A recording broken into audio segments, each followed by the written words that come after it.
My work, 1 in 10, was created to raise awareness for the condition polycystic ovarian syndrome. I have used my own experiences of the condition to help me in creating this work. I have felt that it is appropriate to tell my story to help people gain a better understanding of the condition. I have also looked into various texts surrounding women's health and how it has made an impact upon the contemporary arts. The first text I looked at is called A Thief of Womanhood, A Woman's Experience of Polycystic Ovarian Syndrome. While reading this text, I discovered that they recruited 30 women with PCOS through a self-help organisation to take part in a study.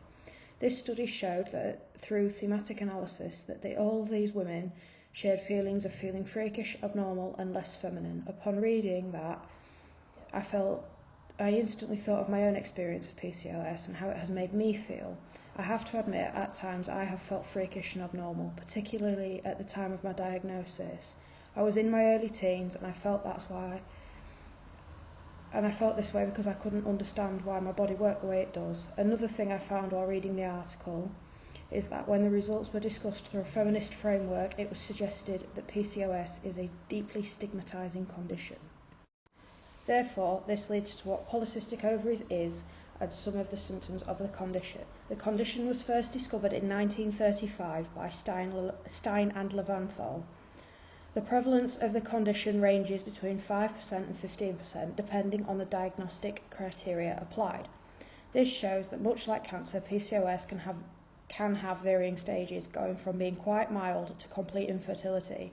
This condition can also go hand in hand with endometriosis, and that is a condition where the uterine tissue grows outside of the reproductive organs. The main symptoms of polycystic ovaries include infertility, male pattern baldness, weight loss issues, irregular menstruation, type 2 diabetes, miscarriage and insulin resistance. There is no treatment that will cure polycystic ovaries. Most women are recommended to either take metformin, a drug commonly used by diabetic patients, to lose weight, and to take a contraceptive pill. After that, there are no other treatments. Personally, I have been quite lucky. My only issue with PCOS, besides incredibly heavy and irregular periods, is that my weight fluctuates. I think this is why my diagnosis was so late into my teens. The Feminine Look, Sexualization, Spectorship and Supervision by Jennifer Friedlander. The chapter of the book that stood out to me the most was chapter 4, Sexualization, Spectorship and Supervision.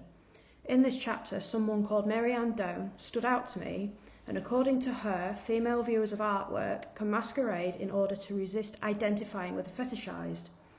Doan also claims that the strategy of masquerading avoids the problems and pleasures of masochism, which the result of women from the position of transvestism, in which women can take up the viewing position of a man. She also further warns against the temptation of transvestism, since, for the female spectre, it is the only way she can get the joke. She uses the word transvestism a couple of times to emphasise the way women feel when it comes to viewing artwork. She seems to insinuate that if women take on a male persona, it helps them to feel less fetishised. 30 years after the inception of the women's liberation movement and the feminist art movement, several panels, forums and symposia have focused on the history, relevance and fate of feminism. The feminist art movement first appeared in the late 1960s during the fever of American anti-war protests and burgeoning gender, civil and queer rights movements. Influences from women artists such as Dadaist Hannah Hoch from Germany and then Frida Kahlo from Mexico. These artists shouldn't be overlooked, as their works have been used as sources of inspiration since the early 20th century. The goal of feminist art was to provide a female-centred representation and to expose the erasure of women and their achievements within art and beyond. Feminist artists actively sought to stop Western art from simply reproducing gender barriers ingrained by society. Feminist art is espoused in an eclectic range of mediums and overlooked materials. These materials were often related to gender politics and the idea around the women's experience. Performance art, digital media and textiles took the centre stage as they were the mediums traditionally neglected by men. Until the late 60s, male artists had monopolised the highs and lows of art. Therefore, feminist artists chose to do away with mediums that held patriarchal precedents instead of and instead chose to express themselves through more unorthodox means. The women's liberation movement was a political alignment of women and feminist intellectualism that emerged in the late 60s and continued into the 1980s, primarily in industrialised nations of the Western world. The term women's liberation movement is often used synonymously with women's liberation or second-wave feminism, although there were many different types of feminist groups. Despite such dissension in leadership and ranks, the women's liberation movement achieved much in a short space of time. Eventually, it was backed by the Equal Employment Opportunity Commission in 1965. Women were able to gain access to jobs in every corner of the US economy, and employers who discriminated against women had to provide a timetable for increasing the number of female workers within their workforces. And finally, in 1973, in its controversial ruling by the United States Supreme Court, they ruled in favour of Roe v. Wade and legalised abortion.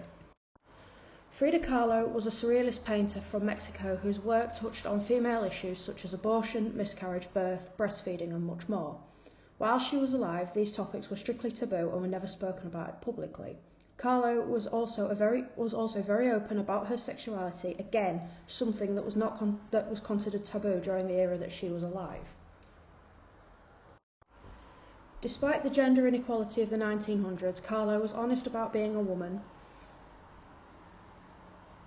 and that puts her, even now, has put her at the forefront of being feminist. She never once hid, cowered, or expected to be shielded from the harsh realities of the world around her. She refused to alter her features. These included her monobrow and a faint moustache, which were labelled as inappropriately masculine.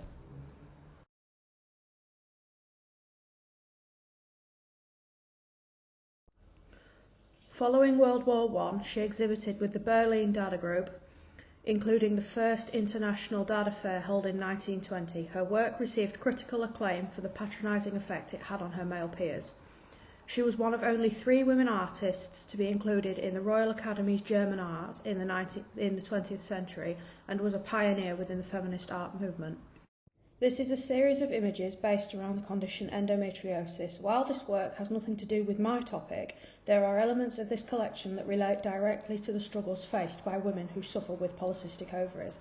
I found certain elements of her work to be relatable upon a personal level. Some of her work is consistent with the symptoms of PCOS. For example, her images of hot water bottles and people curled up in the fetal position due to intense pain. Personally, for me, I found these images to be relatable as it resonated with my own experiences with pain management issues. Tonya is an artist with polycystic ovaries. From Nigeria, her work is a collection of oil paintings on canvas featuring the colour blue. Her reasonings for creating this work was to raise awareness and highlight the trauma that came with her own diagnosis. During her interview, she talked about the condition and how it was common within Nigeria. Hairy on the Inside, her solo show showing the struggles of living with PCOS through the use of a werewolf patient and a replica doctor's waiting room.